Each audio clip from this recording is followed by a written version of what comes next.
what set the stage for the Holocaust to happen is happening again. People were like sheep, go with the crowd, they go with the flow. No one's saying anything. And then from the ghettos, we put them into the camps. And then from war camps to death camps. Hey everybody, David here. I'm so excited to announce the world premiere of episode 2 of Last Evangelist, The Insertion. July 20th, 2024, Saturday evening. I want you to be there. Now you can be there online or you can be there in person. Go to davidheavener.tv and get the details. Episode 2 depicts of the world of which the vaccine operates, the deception behind it, what's happening now and what's going to happen in the very near future. And as an extra bonus, we're going to screen episode 1 of Last Evangelist, Legalize Jesus. But don't miss episode 2 of Last Evangelist, The Insertion. It talks about the mark of the beast, the new AI Bible, this new Jesus they've created. I want you to go and sign up right now for the world premiere, both online and in person. Go to davidheavener.tv or call 844-806-0006. Olivier, Holocaust. I have two questions. Number one, how in the world could 6 million Jews be exterminated, men, women, and children, and yet nobody, America, the quote, civilized world, would not step in? Because surely they knew about it. How could this happen? Somehow, Hitler and those who followed him were able to make the world, again, the irrational becomes the rational. They were able to make the world believe, or at least Germany and some of the countries around Germany believe that the Jews were a vermin, a subhuman race. And what do you do with vermin? You have to exterminate vermin before it eats at whatever you have. Right. So when you dehumanize somebody, then it becomes very easy to just get rid of them, because you don't look at a human being. You look at a something that's taking your space, that's eating your food, that's consuming your goods. You got to get rid of it, but it's no longer human. So Hitler was able to do that, and I think through demon possession. We have to be very careful. People say all the time to me, Hitler was insane. I said, no, he was not insane. When you insanity can give you the excuse to say, I was insane, I didn't know what I was doing. He was not insane. He was evil possessed. He was demon possessed. Absolutely. Absolutely. Absolutely. And again, I go back to the bloodline. I think Satan hates that bloodline. He hates the blood of Jesus. He thinks exterminating, coming against Jews is going to get rid of the bloodline, which you know is not. It's God's blood. It's God's DNA. It just happened to run through Jewish veins. Olivier, do you believe there's going to be another Holocaust? Before you answer that, I want to say just a few words. I saw some years back, Holocaust survivors, they're all dying off now. They may all be dead for all I know. Yeah.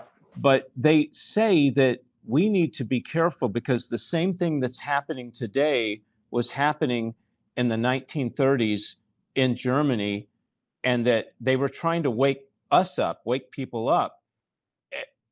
Do you think that there's going to be another Holocaust, except this time with the not only Jews but with the Christians? The Holocaust is really a genocide that should be in a league of its own, and because really the Holocaust, when you look at the Jewish people, it's the only genocide where the perpetrators went out of their way and out of their own country to get the victims, to bring them back and kill them. Most genocides or ethnic cleansing, people actually say, hey, you get out or we're going to kill you. People get out, they become political refugees somewhere else, and they're okay.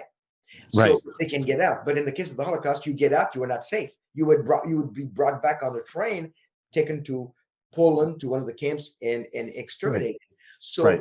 So that's why the Holocaust of the 30s and 40s is unique. But what led to it, I see a lot of parallels globally, not just in Europe or in America, globally.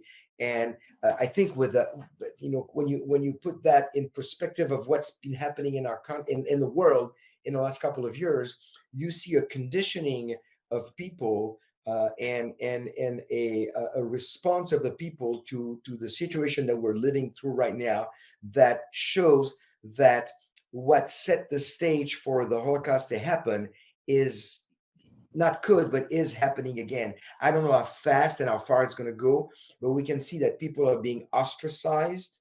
And particularly, I believe that biblically speaking, Christians and Jews, of course, but also Christians uh, will be ostracized, demonized, and eventually they will be set aside for annihilation, destruction. What's happening right now? Can you give me like the three top things that's going on that correlates, that coincides with what happened in Germany in the 1930s? The six signs that shows us that we are to the 1930s. You are seeing definitely a way that people are being separated. Okay, separation. Separation. Okay. Then you seeing, and I'm looking at the Jewish people in particular right now. You see some boycott, the boycott of some certain things. I'm sure you're familiar. Not all of your audience will be, but with the BDS movement, the boycott, divestment, and sanction movement that is organized to basically boycott Israel and the Jewish people and Jewish companies and Jewish organizations. There's pogroms against the Jews. There were actually pogroms in LA last summer. Against the Jews? Against the Jews. They went after the Jews, yeah. Not in the same numbers, not in the same proportions, right. But you got to start somewhere. And I mean, who would have thought in my lifetime that we would come back to having boycotting and pogroms against the Jews, and of course, I'm sure you know of certain countries in the world right now where they are developing and organizing camps to put people in those to separate them from the rest of the population if they are a danger to society. You define, and we let people go with that where they want. You fill in the blank. You are a danger to society and to yourself because fill in the blank, and then we have to put you aside.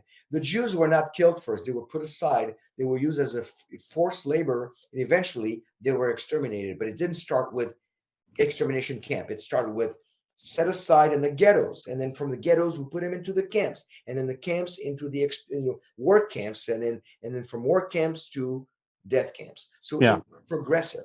Absolutely. Well, they're separating us now. You know, they do it now through nation shall rise up against nation. That's not country. That's people against people. You see the riots where you came from, which you said Seattle is a little a model of what was going on during the Holocaust. Well, you got the riots, you got people separating people, and it's intentional.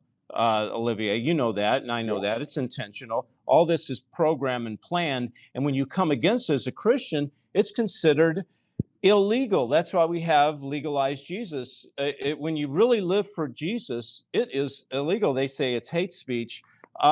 You know, Olivier, the thing that bothers me the most, and we're going to close with this, and then I want to talk about your ministry, is in both situations, the Holocaust in Germany and today, people remained silent.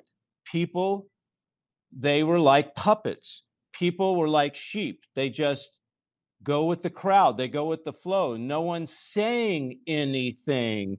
Do you see that as a major kind of like, hey, Holocaust, what's happening today? Silence. Keep your mouth shut. And I say this all the time. A bystander who does nothing only facilitates the work of a perpetrator. Absolutely. Don't forget about lastevangelist.com. You can go to that site. This is episode 2 is about the vaccine. Episode 3 is about artificial intelligence. Folks, if you want to help me get the word out to Hollywood, to the atheists, to people that don't even know God, they don't know anything about this kind of stuff, this is a great mission field. So consider donating. You can be an executive producer, you can be a producer, you can have a walk-on role. Go pick up all this merchandise. It helps support and promote the ministry. LastEvangelist.com. You can go to that site.